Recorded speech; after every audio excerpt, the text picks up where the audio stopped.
فرمایا عائشہ اگر آخرت میں میرے ساتھ رہنا ہے تو تین باتیں فرمائیں. اگر عائشہ آخرت میں میرے ساتھ رہنا ہے تو کیا فرمایا؟ کپڑوں کو اس وقت تک پرانا سمجھ کے نہ چھوڑ دینا جب تک کہ ان پر پیوند نہ لگ جائے.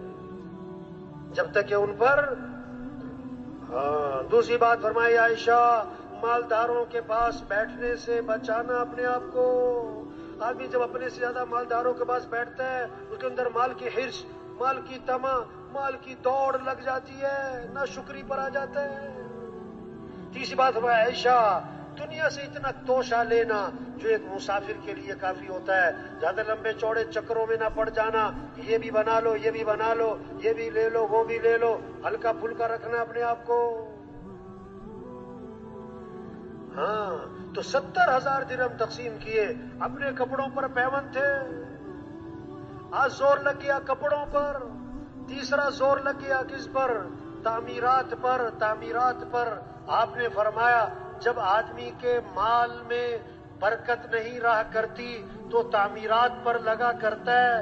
اذا لم یبارک فی مال العبد یجعلہ فی الماء والطین. جب برکت نہیں تو تعمیرات پر، مٹی گارے پر.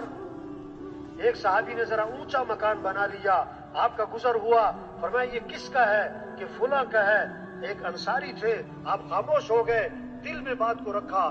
ایک دن وہ صاحب خانہ حاضر خدمت ہوئے، آپ کو سلام کیا، آپ نے سلام کا جواب نہیں